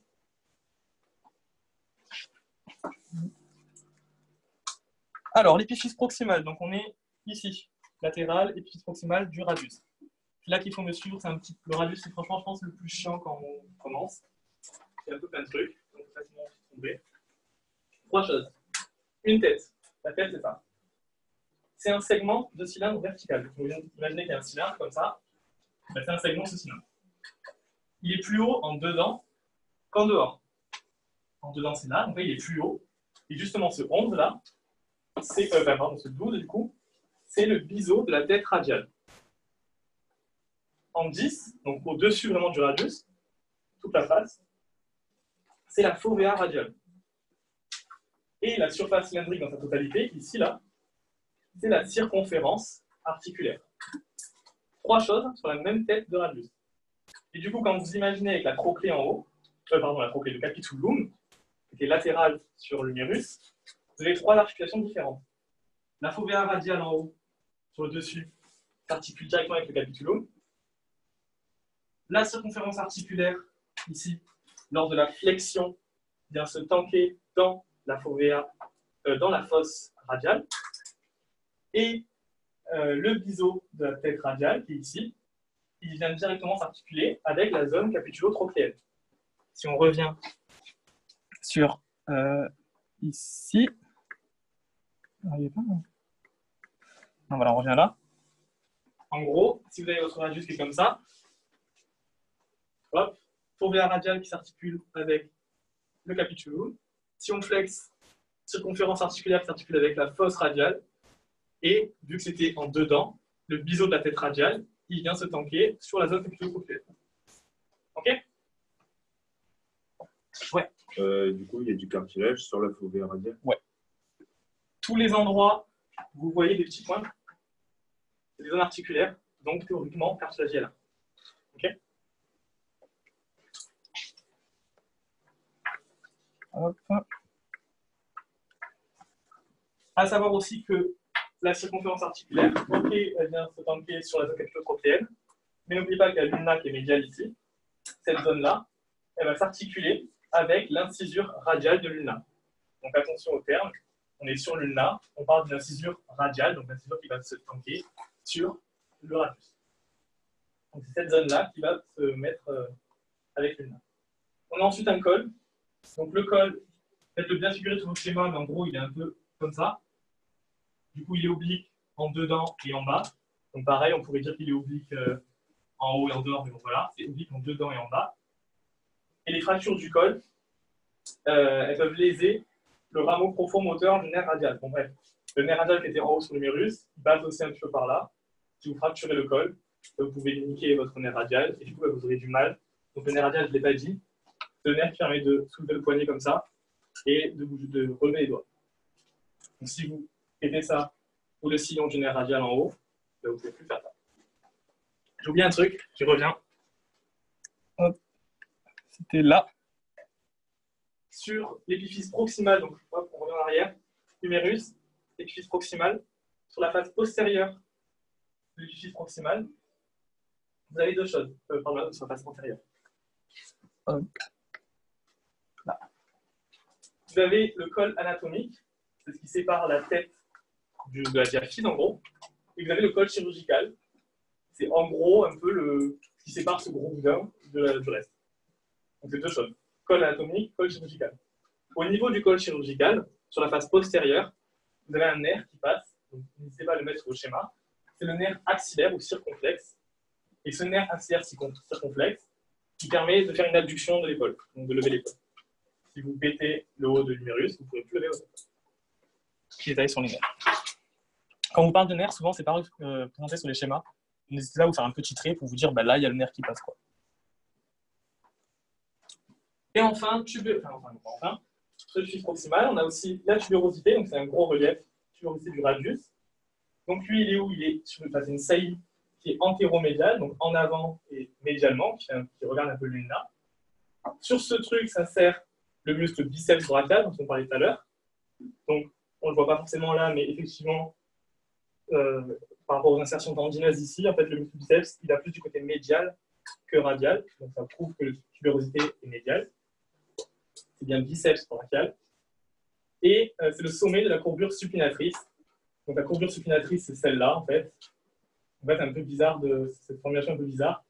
La courbure supinatrice, elle est concave en dehors, ici, là. Concave en dehors. Et bien ça, on dit que c'est le sommet de cette courbure. OK? Retenez bien le biceps brachial, parce que sur l'ulna, c'est juste brachial. Les pièges sont faciles à faire. Épiphyse distale. Donc, on parle de en bas, ici. Épiphyse distale du radius. On a une face antérieure, donc rien à dire sur la face antérieure. Ça, OK. Une face postérieure qui descend plus bas. Donc, la face postérieure, la face antérieure, c'est ça, il n'y a rien de particulier. Ici, ça tient. Face postérieure de l'épiphyse distale, on a deux sillons pour les muscles extenseurs des doigts. Donc, c'est bien deux sillons, lesquels on dit 4, 3, 5 sillons. C'est deux sillons pour étendre les doigts. Et c'est les muscles et non pas les nerfs extenseurs des doigts. Une face médiale avec une partie supérieure et inférieure. Donc, ici, sur cette petite face médiale, cette pseudo-face médiale, on a une partie supérieure qui est rugueuse, il n'y a rien d'intéressant, et une partie inférieure, donc avec le cartilage hyalin, c'est les petits points. En gros, ça, c'est ce qui va s'articuler avec l'ulna. Donc, du coup, on est sur la face médiane, on voit qu'il y a l'ulna normalement qui est devant. Du coup, cette partie-là s'appelle l'incisure ulnaire, dans laquelle s'articule l'ulna, la tête de l'ulna. Une face latérale, donc la face latérale, elle descend plus bas que celui de l'ulna. Enfin, le processus thyroïde descend plus bas que celui de l'ulna, donc en gros, sur la face latérale, donc c'est ici. La face latérale, c'est celle-là. Donc sur l'épiphyse distale, donc c'est là. Face latérale. Vous avez ce petit truc. C'est le processus thyroïde. Ce processus thyroïde, on peut le toucher. C'est la proéminence, là. La petite boule qui est au bout. L'épiphyse distale, donc latérale. Processus thyroïde du radius. Cette petite boule, du coup, elle descend plus bas que l'ulna. On le voit sur ce schéma. Donc, certes, l'ulna est plus longue que le radius. Par contre, le radius descend plus bas. Parce que le processus thyroïde est plus bas et un peu plus proéminent. Ce qui fait qu'on a une ligne bistyloïdienne, c'est comme ça, entre les deux styloïdes, qui est inclinée en bas et en dehors. Excuse-moi, juste, il reste la batterie sur la tablette? 6%. 6%, j'arrive avec le chat. Donc la ligne bistyloïdienne est orientée en dehors et en bas. Et il y a un écart du coup entre les deux de 1 cm. Là, cet écart-là, c'est 1 cm. Donc ça, voilà, vous pouvez le... Ah, merci. vous pouvez le toucher, le processus styloïde. Et enfin, la face inférieure de du épiphyse distal du radius, c'est une articulation avec le carpe. Donc le carpe, qu'est-ce que c'est? C'est en gros les os du poignet, on a 8. Donc ce truc-là, cette face inférieure, s'articule avec les os du carpe. Il s'articule seulement avec 2 os. Et ça, c'est important pour vous piéger. Il ne s'articule pas avec tout le carpe. Il s'articule avec 2 os, on verra après. C'est l'os scaphoïde et l'os lunatum, qu'on appelle aussi semi-lunaire. Donc à ce niveau-là, vous avez seulement 2 os du poignet qui font écho à la face inférieure du radius. Pardon? Ouais, c'est ça là. Voilà, tu les fais. Après, je ne saurais pas te dire vraiment lequel est lequel, mais effectivement, tu les sens un peu. Donc, c'est bien 2 os, scaphoïde et lunatum, c'est les 2 premiers. Après, on verra les 2 autres à la suite. Merci. Voilà pour le radius. Vous voulez que je revienne sur un truc ou ça va? Hop, hop, hop. Allez, on finit avec l'ulna, encore un peu chiant. Après la main, et c'est bon. Ulna, du coup, os long, diaphyse, des épiphyses, plus volumineux en haut par rapport à ces 2 processus qu'on va détailler qui sont super importants. Du coup, elle dépasse le radius en haut, mais le radius dépasse l'ulna en bas. Ça tombe aussi. Donc, faites bien attention à ça, même si l'ulna est plus longue. C'est l'os médial de l'avant-bras. Pareil, vous tenez bien avant-bras, parce que c'est super facile de tomber dans le piège. Vu que pour nous, le bras, c'est tout ça, ça va vite. Je veux dire, c'est l'os médial du bras, ça va vite. Donc, attention, c'est bien avant-bras. Et si on se fracture l'ulna, on a forcément des problèmes pour la pronation, supination. Les 2 sont ensemble, elles travaillent ensemble. Une diaphyse avec 2 courbures. Donc là, petit point un petit peu chiant par rapport à concave convexe. Vous avez 2 plans. Donc le plan sagittal, si vous avez vu le premier cours, plan sagittal, plan frontal. Dans le plan sagittal, l'ulna est concave en avant. Hop. Ça va marcher. Voilà. Donc là, c'est l'arrière, là, c'est l'avant. Dans le plan sagittal, si on regarde vraiment de face, elle est concave vers l'avant. Dans le plan sagittal. Dans le plan frontal, c'est différent. Hop, dans le plan frontal, donc comme ça, elle a 2 courbures qui font aussi qu'elle est en forme de S italique, un peu comme la clavicule. On ne le voit pas trop sous les schémas, même pas du tout d'ailleurs. Dans le plan frontal, du coup, on a. Donc là, c'est peut-être un peu plus dur, mais vous pouvez essayer de toucher. Si vous touchez vraiment fort votre ulna, vous pouvez voir qu'en fait, au niveau proximal, donc vers là, distal peut être un peu vers là, au niveau proximal, vous avez un convexe en dehors, c'est-à-dire que c'est convexe vers là-bas. Et au niveau distal, ça se rapproche de vous, c'est convexe vers le dedans. OK? Donc voilà, proximal, convexe en dehors, en gros, ça fait comme ça.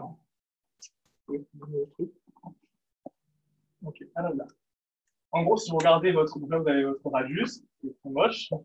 Si vous regardez votre ulna, elle est proximalement, elle est convexe. Ouais. Elle est convexe en dehors, et après elle est convexe en dedans. En gros, ça fait ça. Okay. Et ça, si vous touchez vraiment fort sur votre ulna, vous pouvez le sentir. Face antérieure, donc face antérieure, rien de particulier à dire. Face postérieure, sur la face postérieure, ici, on a le crête longitudinal. Donc c'est assez important sur la face postérieure de l'ulna, ça tombe assez souvent. C'est bien la face postérieure, non pas la face antérieure.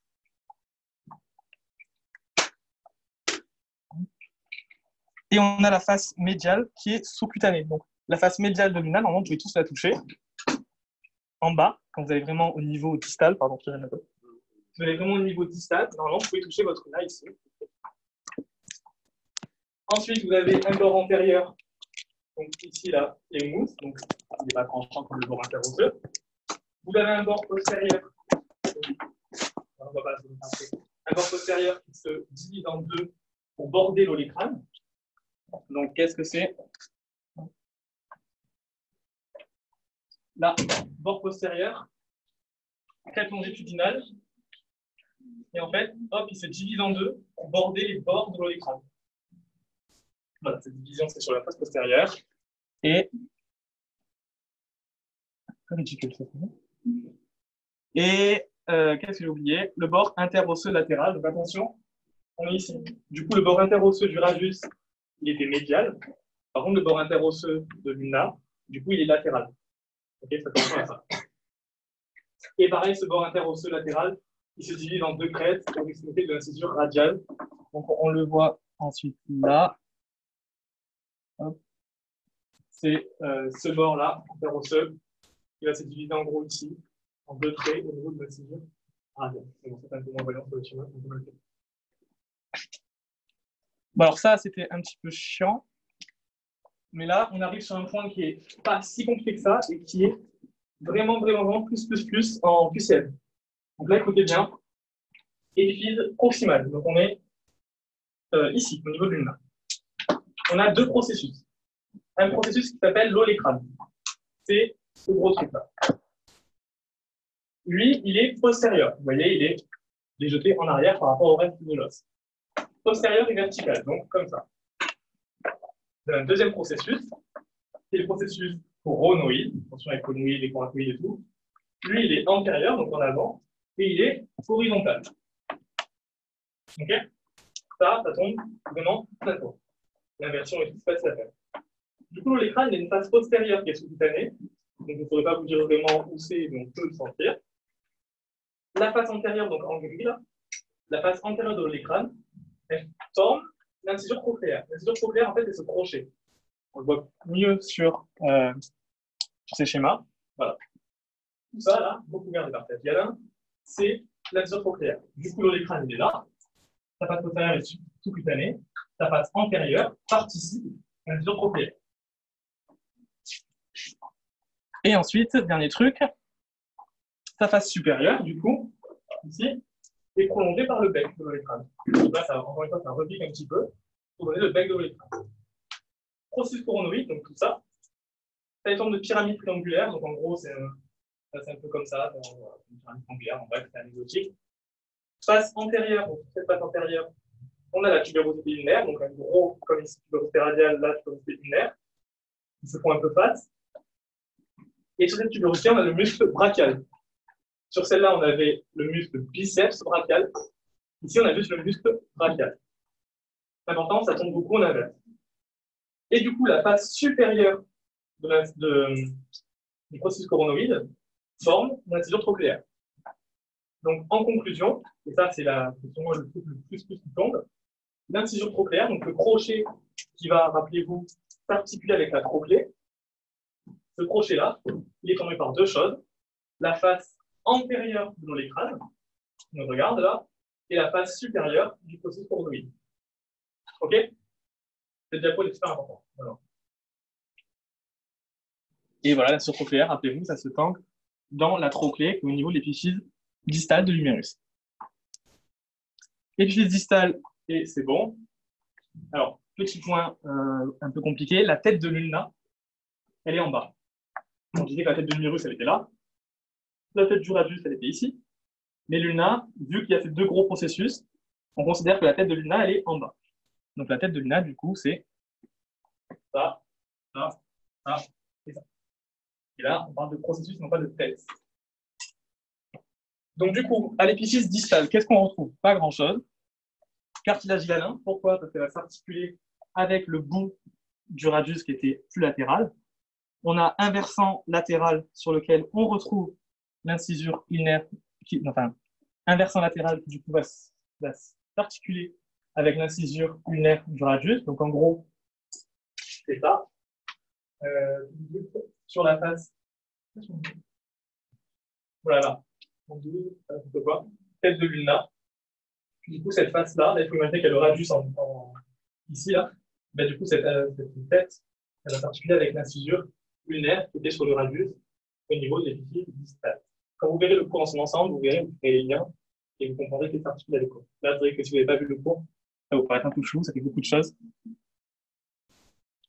Et sur le versant inférieur, donc vraiment, vous avez votre ulna, vraiment le truc qui regarde en bas, au niveau de la tête toujours, ça va répondre au disque de l'articulation radio-carpienne sans participer à l'articulation.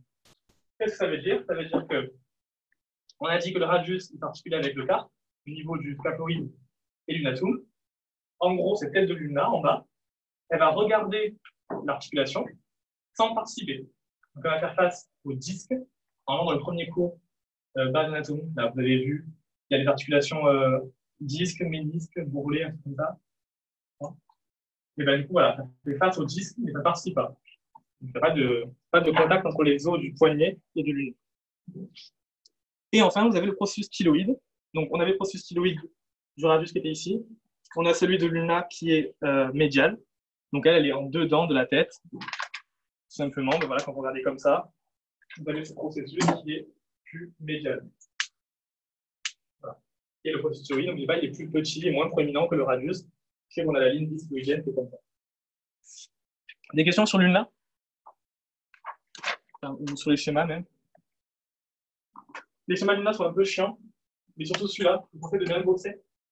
Parce qu'en gros, à ce niveau-là, en fait, on n'arrive pas trop bien à voir qu'est-ce qui est quoi. C'est-à-dire que ça, c'est la face postérieure. Ça, on dit que c'est le bord postérieur. Enfin, il y a des petits trucs qui sont, quand vous verrez, quand vous ferez bien les schémas, il y a des trucs qui sont un peu bizarres. Sur ceux-là, ça va, on arrive à bien représenter comment on regarde. Sur celui-là, c'est un petit peu plus chiant. Et voilà, bientôt fini. Du coup, squelette de la main. Qu'est-ce que c'est? C'est carpe, poignet, métacarpe, au niveau de la paume et phalange. Donc le carpe, il est concave en avant, donc il est un peu creusé vers l'avant. On a 2 rangées d'os, donc on a 8 os en tout sur le carpe. On peut un peu sentir, mais bon, on va pas, voilà. On a une rangée du coup qui est proximale, donc plus proche de nous, vers le haut, avec 4 os. Donc, je sais pas moi le mot technique pour le retenir, mais il me semble qu'il y en a un. Donc essayez de regarder, c'est pas où. Ou alors créez-vous un moyen mot technique dans une phrase de merde avec les premières lettres. Du coup, ici, vous avez, alors attendez, rangée proximale, on vous dit de dehors en dedans, on décrit ça.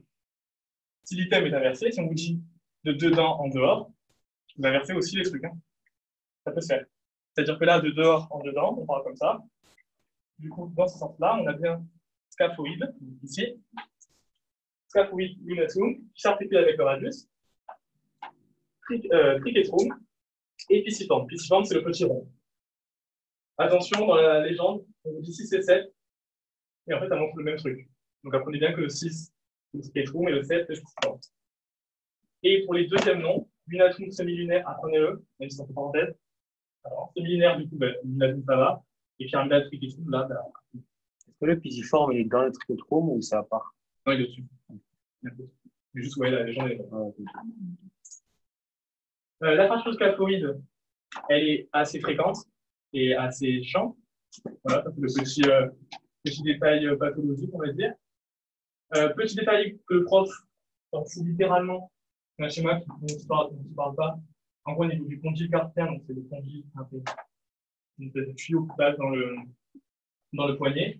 Le condyle carpien est formé par les faces du scaphoïde, du natou et du triquetrum. Voilà, c'est les trois là, je peux y retenir. Les trois là, je sais pas bien les jambes. Voilà, c'est les trois qui font face au condyle carpien. Au-dessus du condyle, vous avez le rénaticulum des fléchisseurs. C'est un espèce de ligament qui vient fermer ce condyle. Voilà, ça c'est la rangée proximale. Et la rangée distale, pareil, de dehors en dedans, vous avez trapèze, trapézoïde, capitatum, c'est pas capitulum de l'humérus, et amatum. Voilà. Donc là, ce sont les métacarpiens. Vous avez un métacarpien par doigt, c'est les os de la pomme, et vous avez les phalanges. Ils sont trompés dans le produit, le capitum. Ah oui, oui, il y a des erreurs dans le poly. C'est capitatum. Il y a quelques erreurs, mais les profs vous me diront, c'est des petites erreurs d'orthographe. Je crois qu'il y a un poly où ils ont fait la merde, par contre, c'est vraiment tous les cas. Et enfin, métacarpe, du coup. Donc attention au piège. Alors ça paraît bête, c'est pareil, mais en QCM, pareil, tu fais, tu trompes. On inverse souvent tarse et carpe. Tarse, c'est au niveau du pied qu'on verra demain. Du coup, on va dire, au niveau de la main, les métatarsiens. Mais du coup, c'est faux. Donc faites attention à ça, ça vraiment beaucoup. Donc les métacarpiens, ce sont les os de la pomme. Pareil, on les numérote de convention du corps, là. On les numérote de dehors en dedans. Du coup, les métacarpiens, du coup, c'est le 1. 1, 2, 3, 4, 5. On a un par doigt. Ils s'articulent avec la deuxième rangée du carpe et avec les premières phalanges. Et ce sont des os longs, on le voit, ils sont longs. Donc, ils ont une diaphyse et 2 épicys. Les phalanges, rien à dire. À part que le pouce, on a 2 phalanges, 1, 2. Les doigts, les autres, on a 3 phalanges, 1, 2 et 3. Et les os sésamoïdes, ce sont des petits os qui sont pas toujours présents chez les gens, ça dépend lesquels. En gros, ce sont des os qui se mettent au niveau de l'articulation métacarpo-phalyngienne, donc ici. Sur le schéma, c'est pas montré, mais sur le pouce, on a deux os sésamoïdes qui sont constants, c'est-à-dire que tout le monde, normalement, les a. On a un qui est médial, un qui est latéral, enfin médial-latéral. Sur l'index, on a un qui est inconstant, donc pas tout le monde l'a. Et sur l'auriculaire, on a un qui est inconstant, pas tout le monde l'a. Voilà. C'est tout. Vous avez des questions? Bah alors, on va faire 5 petits QCM. Si vous n'avez pas vu le cours, c'est normal que vous galériez. Si vous l'avez vu, bah, essayez un peu de répondre. Vous laissez à chaque fois 1 minute. Et après, vous essayez de me dire qu'est-ce qui est faux, qu'est-ce qui est vrai. Et voilà.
Allez, du coup, là, A, vrai ou fausse? C'est faux. Ah bon? Ouais, là, c'est l'extrémité sternale. Ah, c'est l'autre. C'est le genou inférieur, ouais. Du coup, là, c'est bien le côté médial, là, c'est le côté latéral. La B. Non, c'est faux. Non, c'est Voilà, conoïde. et voilà, ça, c'est conoïde, en fait. C'est insupportable, ce piège-là, c'est insupportable. Du coup, ça, c'est le tubercule conoïde et pas coronoïde. C'est tellement ressemblant qu'on va vraiment tomber vite dedans. La C. Ouais. Ouais, c'est vrai. Vous avez bien une cordure médiale qui est convexe en avant. Et bon, alors là, sur ça, c'est très matheux, c'est pas la cordure est là. Hein, mais quand vous n'oubliez pas, médial, c'est convexe, latéral, c'est convexe en avant. D, la fracture septale, c'est fréquente. Oui. Ouais, ça va. Et E. Oui, c'est vrai. C'est vrai. Attention uniquement, souvent dans les. Alors, pas tant en anatomie, dans les autres matières, sans vous donner, c'est uniquement ça, et souvent, c'est faux. Là, pour le coup, c'était vrai, la fixe scapulaire, c'est que calicule scapulaire. Donc, c'était CDE. Ensuite, allez.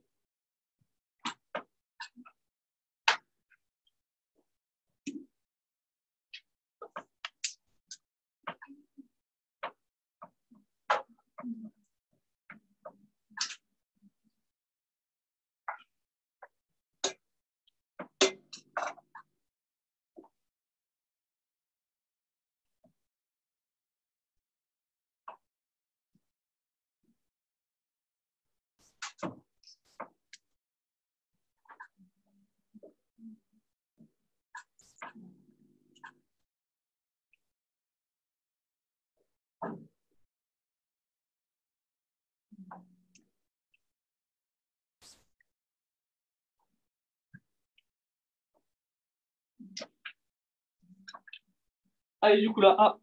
Non, c'est latéral. Faux. Très bien. C'est bien le bord latéral. La B. Ouais. Ouais, ça va. La C.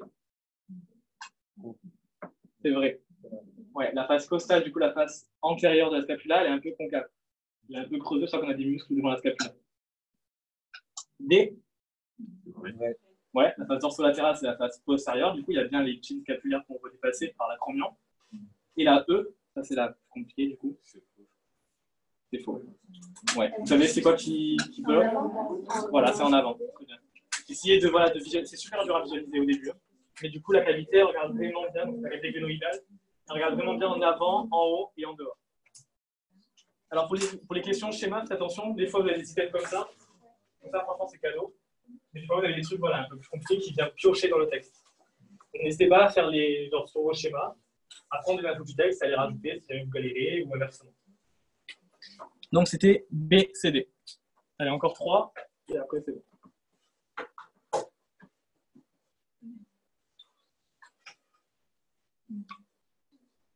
Si vous voyez pas un numéro, vous me le dites. Hein.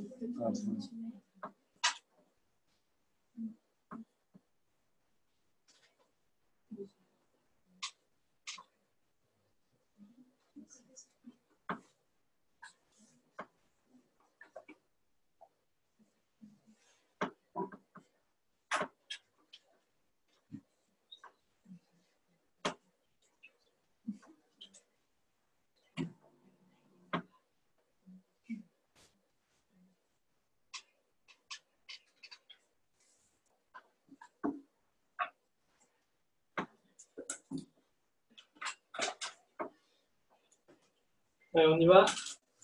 La A du coup. Pourquoi? C'est un tiers, très bien. La B, c'est faux. Parce que du coup, le tubercule majeur est plus latéral que le tubercule mineur. La 22, la C. C'est vrai. Ah, c'est vrai. Regardez bien. C'est vrai. C'est Capitulou. Ah ouais. Non mais je vous dis, on tombe tout le temps dedans, c'est vraiment horrible. Ça, je préfère les mettre parce que. Voilà, donc le 22, c'est bien Capitulou, et au niveau de la main, car c'est Capitatou. La D. C'est vrai. La D, par contre, est vraie, très bien, la trouvée articulaire avec mesure trochléaire. Et la E. C'est vrai. Non, c'est faux. Pourquoi? Parce que ça, c'est le sillon intertuberculaire, je crois pas. Non? Voilà, c'est ça. En gros, alors, le muscle il s'insère sur le V, ici. Par contre, dans le sillon intertuberculaire, donc 16, c'est le muscle chef long du muscle biceps brachial, qui est maintenu par le ligament huméral transverse. Du coup, là, regardez bien, avec le V, c'est le deltoïde, et dans ce sillon, c'est le muscle biceps brachial avec le chef long. Ça va? Il n'y avait que la D.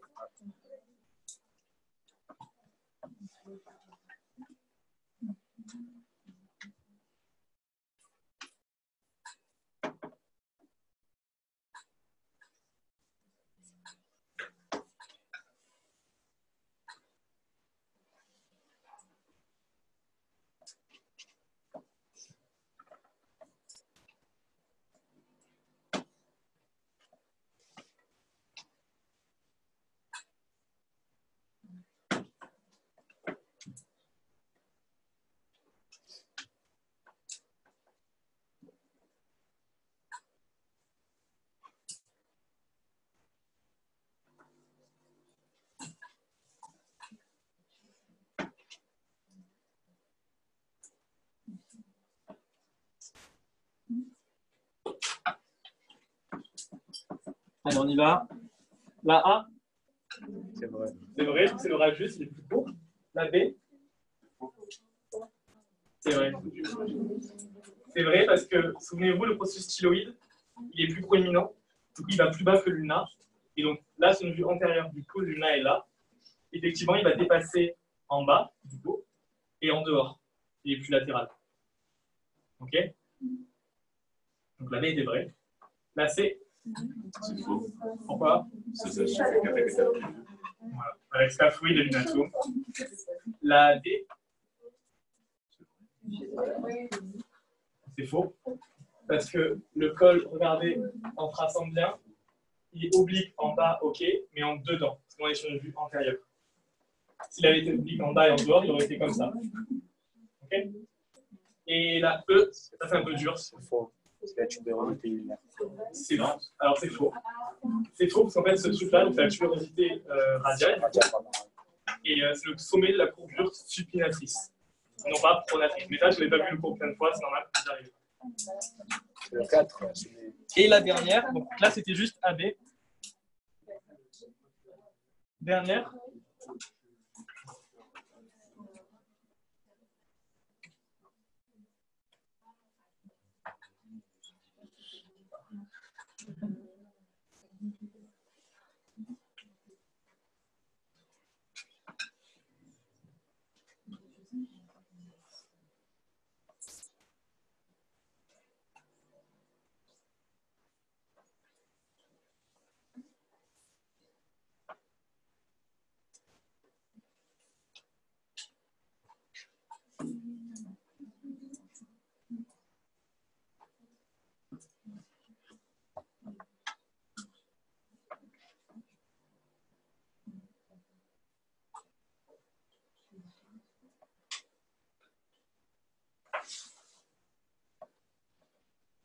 Allez, la A. La A est vraie, ouais. En gros, dans le plan frontal, rappelez-vous, elle fait bien une espèce de S. Et dans le plan frontal, donc en sagittal, c'est comme ça. Le plan sagittal est juste concave en avant. Dans le plan frontal, pardon, elle fait un S. B. C'est faux. C'est faux. C'est lui, c'est le processus. Alors là, c'est un petit. Si vous n'avez pas vu les schémas, sans là, vous n'y arrivez pas non plus. En gros, 6, ça, c'est le processus coronoïde. Mais c'est 7, le bec du processus coronoïde. C'est juste ça. Ça, c'est une question de schéma classique. Connaissez votre schéma. La C. C'est vrai. C'est vrai, ouais. Le processus styloïde, il est en dedans de la tête, alors que le radius, il est en dehors. La D. Ouais, je pense que c'est vrai. Alors, elle est fausse. Vous savez pourquoi? C'est le plaid qui se met dans. Alors, c'est 5. Donc, c'est l'olécrâne, c'est le bec de l'olécrâne qui vient cliquer dans la fosse olécrânienne. Donc, ça va. Mais c'est lors de l'extension.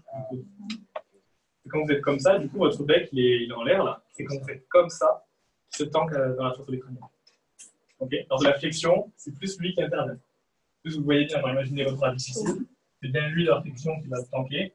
Et dans l'extension, c'est lui qui va se tanker. Et la E.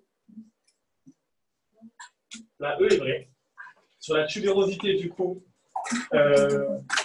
radiale, lunaire, pardon, c'est le muscle brachial qui s'insère, alors que sur la tubérosité radiale, c'est le muscle biceps brachial qui s'insère.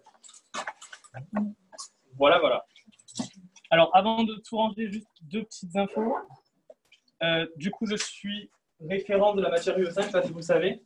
Donc, à la fin du stage de pré-rentrée, je vous enverrai un gros dossier, plein de QCM sur tous les cours d'anatomie que vous aurez fait pendant le stage de pré-rentrée. Comme ça, vous pouvez vous entraîner. Ce ne sera pas du tout à donner vos notes à la même fois, c'est juste pour vous que vous entraînez. Donc, vous ferez ça. Et après, ben voilà, genre, je suis votre tuteur UE5, mais je reste votre tuteur pour toutes les matières, sauf UE4, vraiment c'est mort. Mais si vous avez besoin d'aide pour n'importe quelle matière, vous me demandez, vous allez trouver mon numéro et voilà. Merci. Vous n'avez pas de questions, ça va? Sur la méthode ou quoi? Ça, vous me demandez.